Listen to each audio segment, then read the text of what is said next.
My girlfriend Mia invited her ex-boyfriend over for dinner while I was working late, then sent me a photo of them together with the caption, "Look who stopped by, remember when you were this handsome?" I didn't reply. When I came home, I threw his coat outside and changed the locks. She's been banging on the door for 3 hours now. Hey viewers, welcome to the channel. Just starting and your support means a lot. If you enjoy these stories, please consider subscribing and help us reach our first 1,000 subscribers. I, Ethan 31, never thought I'd be the kind of person who changes locks in the middle of the night, but here I am at 2 in the morning, installing new deadbolts while my girlfriend of 18 months pounds on the front door of my own apartment. The irony isn't lost on me that I'm literally locking out someone who's been systematically unlocking every boundary I've ever set in our relationship. Let me back up to where this all started, because the photo Mia sent me tonight was just the final straw in a haystack of disrespect that I'd been ignoring for far too long. My girlfriend Mia, 28, and I met at a networking event for marketing professionals. She was charming, confident, and had this way of making everyone in the room feel like they were the most interesting person she'd ever met. I was immediately drawn to her energy, and when she suggested we grab coffee after the event, I thought I'd won the lottery. Those first few months were incredible. She was affectionate, thoughtful, and seemed genuinely interested in building something real with me. She'd text me throughout the day, surprise me with little gifts, and talk about future plans like we were already a team. I fell hard and fast, probably faster than I should have. First red flag came around month 4 when she started bringing up her ex-boyfriend Derek Williams, 29, in casual conversation.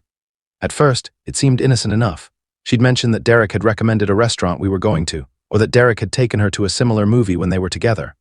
I told myself it was normal for people to reference their past relationships occasionally, especially since they'd dated for 3 years. Then the references became more frequent and more specific. She'd tell me about inside jokes she'd had with Derek, or how Derek used to surprise her with flowers every Friday. She'd compare the way I did things to the way Derek used to do them, usually not in my favor. When I finally brought it up, she laughed it off and said I was being insecure. "Ethan, you're overthinking this," she said, stroking my arm in that condescending way that made me feel like a child. "Derek and I are ancient history. I'm with you now. I just have a good memory, and he was a big part of my life for a long time. You wouldn't want me to pretend that part of my life didn't exist, would you?"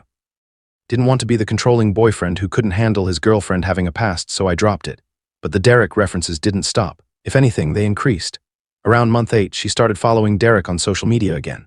She'd mentioned that they'd unfriended each other after their breakup, but she said she'd grown up and realized they could be mature adults about their past. She started liking his posts, commenting on his photos, and even tagging him in memes that she said reminded her of their old inside jokes. "We're just being friendly," she explained when I asked about it. "We have a lot of mutual friends, and it was getting awkward at group events. This way, there's no weird tension." Wanted to believe her, I really did, but something in my gut told me this was heading somewhere I didn't want to go. The next milestone in what I now realize was a carefully orchestrated campaign came around month 12. Mia started suggesting that we should all hang out together in group settings.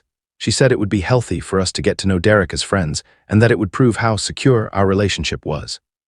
"I think you'd actually really like Derek if you got to know him," she said one night while we were watching Netflix. "He's into photography like you are, and he's really funny.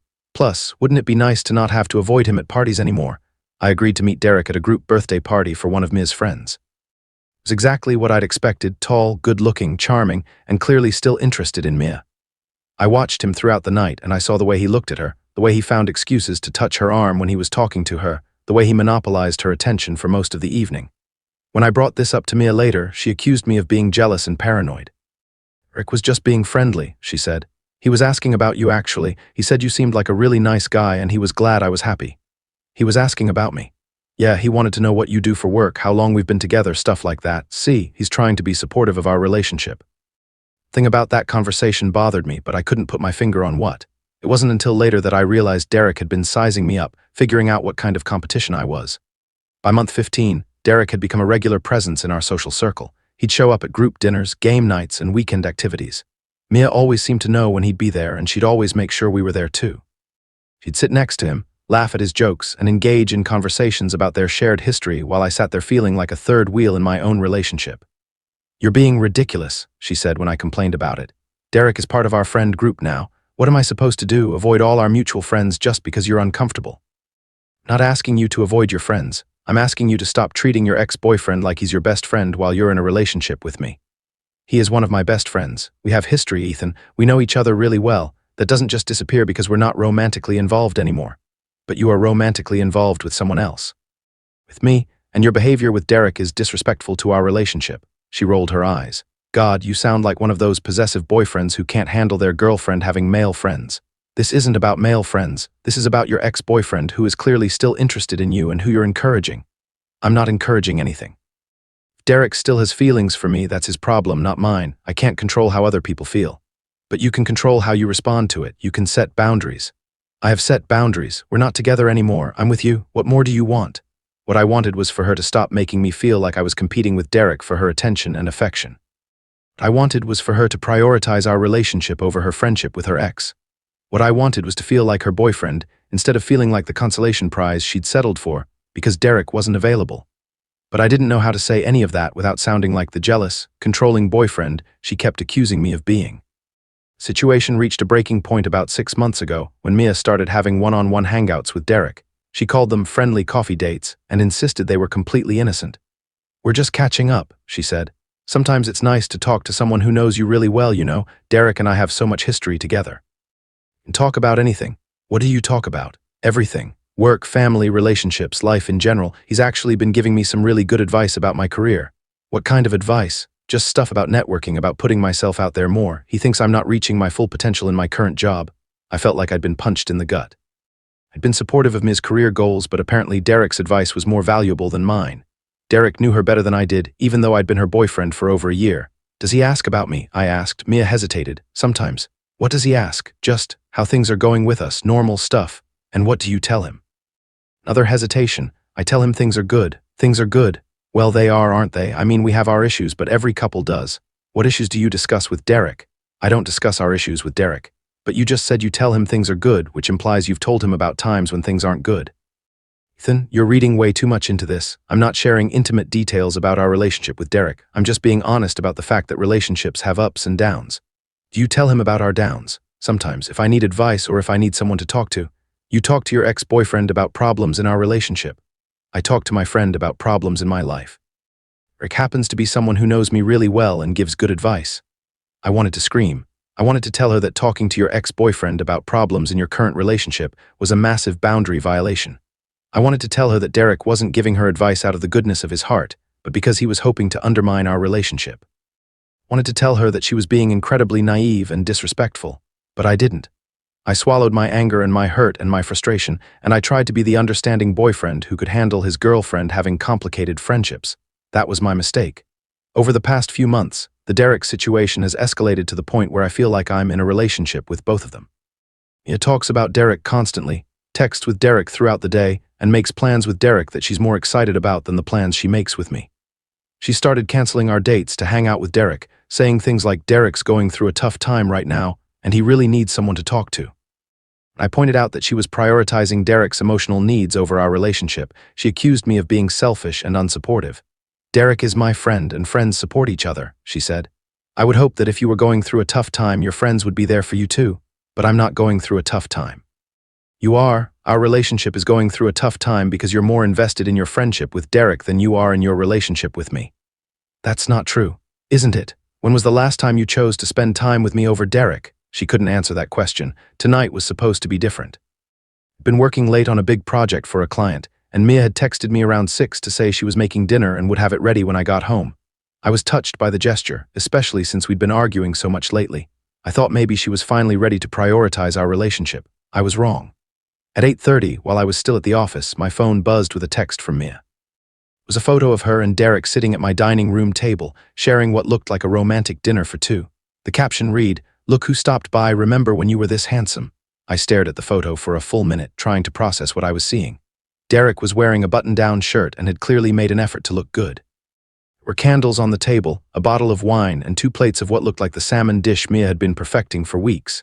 They were sitting close together, and Derek had his arm around the back of Mia's chair. The message was clear. She was comparing me to Derek, and Derek was winning. I didn't respond to the text. I didn't call. Didn't send angry messages or demand explanations. I just sat there in my office, feeling something inside me finally snap. For 18 months, I'd been making excuses for Mia's behavior. I'd been telling myself that she was just friendly, that she was just maintaining a mature relationship with her ex, that I was being insecure and jealous. Looking at that photo, I realized that I'd been gaslighting myself. This wasn't about me being insecure. This was about Mia being disrespectful, manipulative, and emotionally abusive. She'd been playing games with my feelings, using Derek to make me feel inadequate, and testing my boundaries to see how much disrespect I would tolerate. The answer was no more. Finished my work, packed up my laptop, and drove to a 24-hour hardware store. I bought new locks for my front door, my back door, and my bedroom door. Then I stopped at a storage facility and rented a unit for the month. When I got home at 11:30, Derek's car was still in my driveway. I could hear laughter coming from inside my apartment. I sat in my car for a moment, listening to the sound of my girlfriend having a wonderful time with another man in my home, and I felt a calm clarity wash over me. I quietly unlocked my front door and stepped inside. Mia and Derek were on my couch, watching a movie and sharing a bowl of popcorn. Derek's coat was hanging on the chair by the door. Both looked up when I walked in, and the expressions on their faces told me everything I needed to know. Mia looked guilty but defiant. Derek looked like he'd been caught doing something he knew was wrong. "Ethan," Mia said, jumping up from the couch, "you're home early. I thought you'd be working until midnight." "I finished early," I said calmly. I picked up Derek's coat and opened the front door. "Derek, I think you should go." "Ethan, don't be rude," Mia said.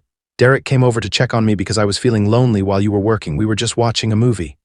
I threw Derek's coat outside onto the walkway. "Derek, your coat's outside. I suggest you go get it." Derek stood up, looking uncomfortable. "Look, man, I know how this might look, but nothing happened. We were just hanging out." "Don't care what you were doing," I said. "This is my home and I'm asking you to leave."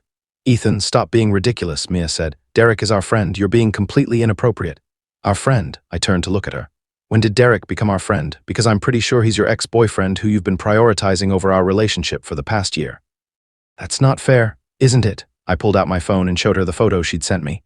"Look who stopped by. Remember when you were this handsome? What exactly was this supposed to make me feel, Mia?" She had the grace to look embarrassed. "I was just being silly. It was a joke." "A joke?"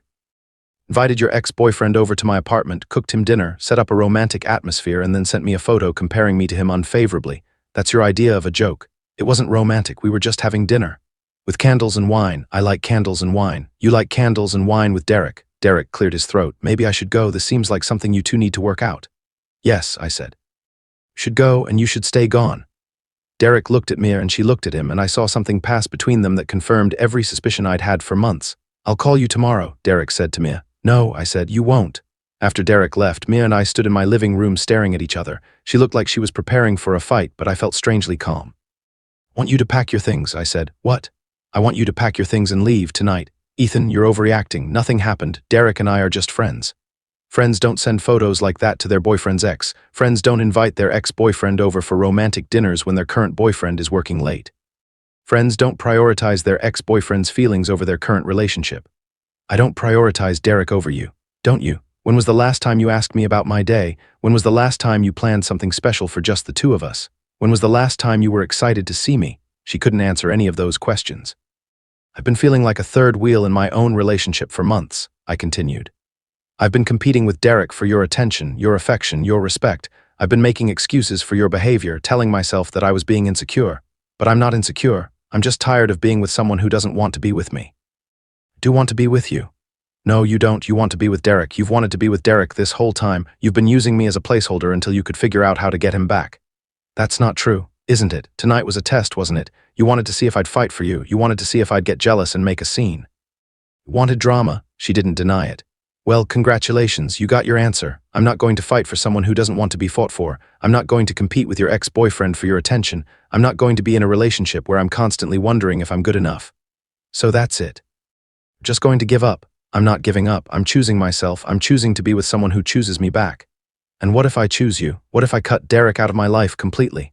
"It's too late for that. Even if you did cut Derek out, I'd always wonder if you were doing it because you wanted to or because you felt like you had to. I'd always wonder if you were thinking about him, missing him, comparing me to him. So what do you want me to do?" "I want you to pack your things and leave."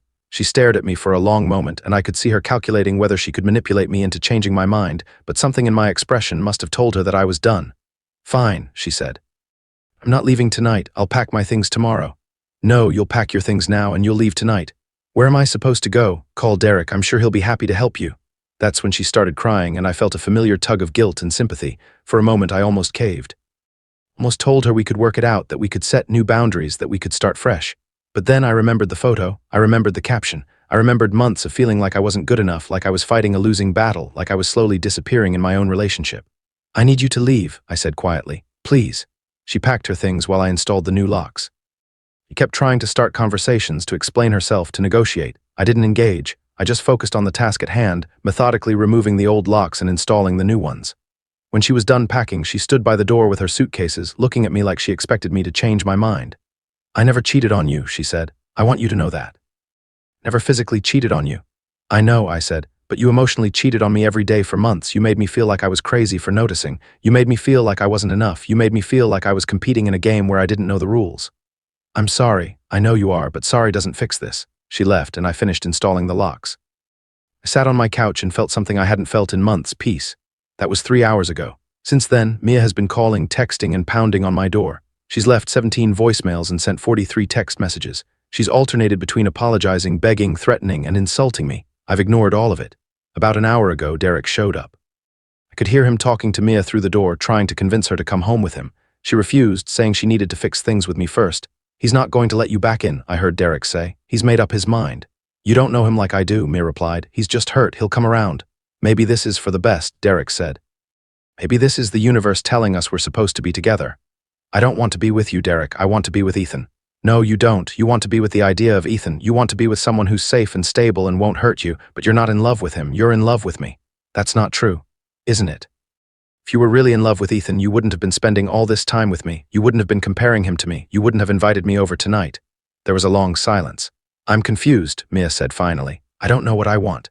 "Yes, you do. You want me. You've always wanted me. You just settled for him because you thought I wasn't available.